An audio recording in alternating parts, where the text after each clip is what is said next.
మరి దత్తపుత్రుడి పేరు చెబితే వివాహ వ్యవస్థకేవో కలంకం, వివాహ వ్యవస్థకేవో కలంకం, ఓ మాయని మచ్చగా గుర్తుకు వస్తాయి. కార్లు మార్చినట్టు భార్యలను మార్చేది, కార్లు మార్చినట్టుగా భార్యలను మార్చేది ఈ విలువలు లేని ఈ దత్తపుత్రుడే అని గుర్తుకొస్తుంది. ఈ దత్తపుత్రుడిని పేరు చెప్పినప్పుడు, విలువలు లేని మనిషిని చూసినప్పుడు.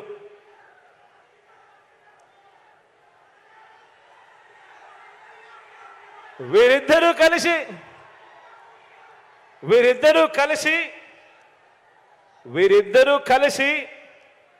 ఇంటింటికి పంచిన వీరిద్దరి ఫోటోలతో కలిపి సంతకాలు చేసి మేనిఫెస్టో అని చెప్పి 2014లో అక్క చెల్లెమ్మలకు మేనిఫెస్టోలో వీరిద్దరూ కలిసి ఏం వాగ్దానాలు ఇచ్చారో ఒక్కసారి గుర్తుకు చేసుకుందామా?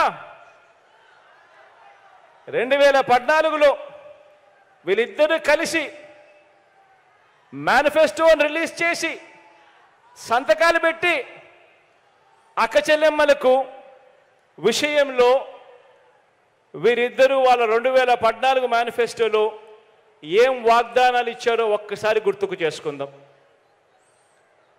14,205 కోట్ల రూపాయలు పొదుపు సంఘాల రుణాలన్నీ మొదటి సంతకంతోనే రద్దు చేస్తామని చెప్పి వాగ్దానం ఇచ్చారు.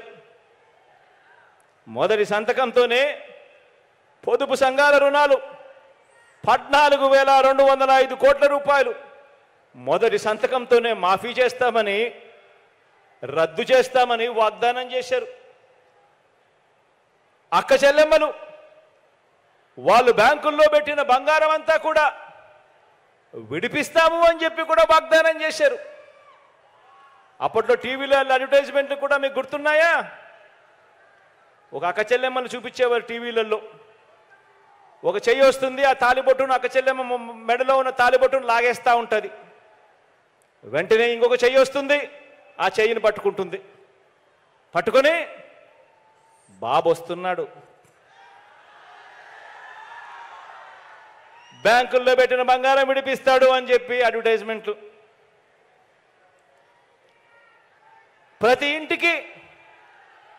ఇంటికి ఏటా 12 గ్యాస్ సిలిండర్ల మీద, ప్రతి ఇంటికి ఏటా 12 గ్యాస్ సిలిండర్ల మీద, ప్రతి సిలిండర్ మీద నెలకు 100 రూపాయలు చొప్పున, సంవత్సరానికి 1,200 రూపాయలు, 5 సంవత్సరాలలో 6,000 రూపాయలు సబ్సిడీ ఇస్తామని కూడా 2014లో ఇద్దరు కలిసి ఇచ్చిన మేనిఫెస్టోలో చెప్పడం జరిగింది.